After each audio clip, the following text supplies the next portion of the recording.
The Hunter is a backline archer that excels in killing enemies with high avoid. It can also target enemy backliners as long as there are no blockers in the way. So let's look at some of the details. So, boasts excellent accuracy, great against thieves and griffin knights because it can true hit them.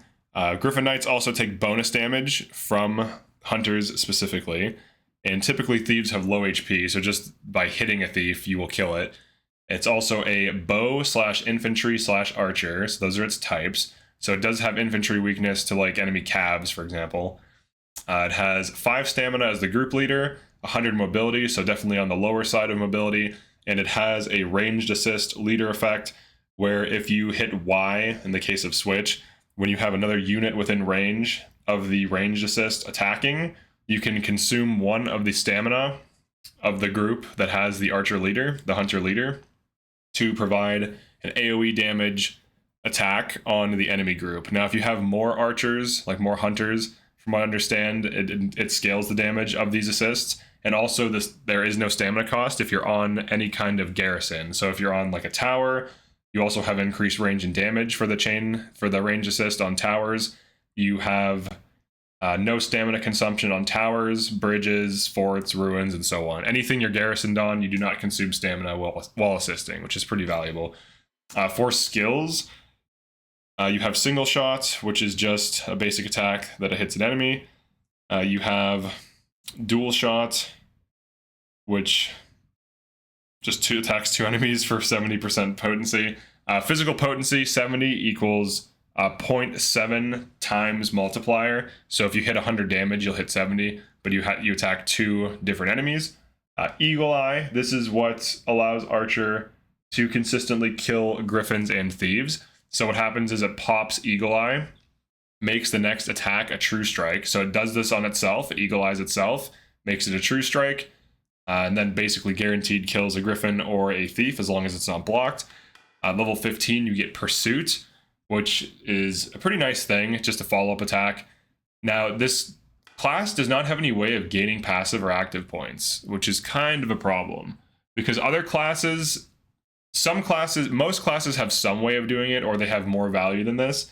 And we'll go into this in a second, but I think this isn't one of the better classes in the game, at least for the demo. It's decent, and the range assist is good. I would say it's like maybe B or low A tier as a class, if I were to put it on a tier list. But Pursuit is decent. It's free damage, assuming you have extra passive points.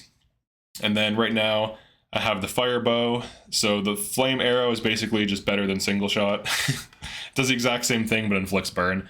And then for the Valor skill, you have Arrow Rain, which does not break traps, does AoE damage, and does extra damage if the target leader is flying. Arrow Rain, I find, does like lower damage and is only really useful in flyer squads. But it's decent, it's free damage. There's definitely better Valor skills for 2 Valor points, but it's not bad. Alright, so for loadout. So I think the Flame Bow is one of the better bows because burn damage is actually quite good.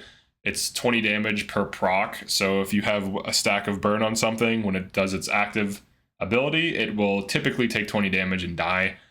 Most enemies in the demo have like 20 something to 60 health as you get to the higher level areas, so it's not bad.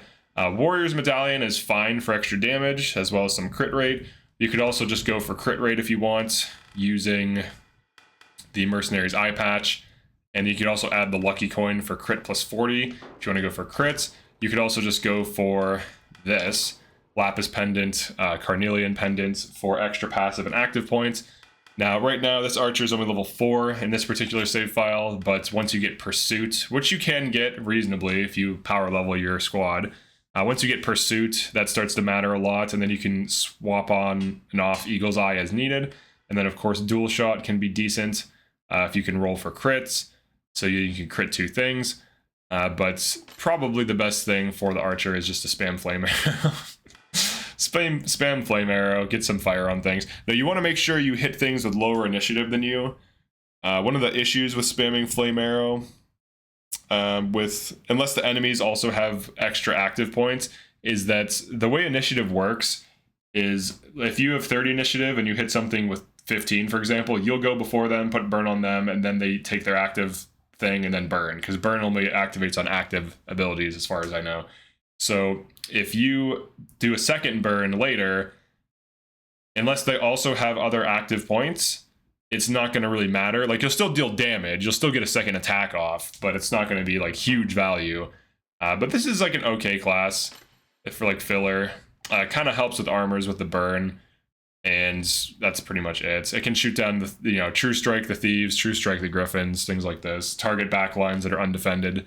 If there are enemy hoplites or fighters, Archer has a harder time because then those backline attacks get blocked, and then Archer kind of can just shoot the tanks for fire damage, which is still valuable. It'll get the tanks down to around half health in most cases from the burn, so it's not bad.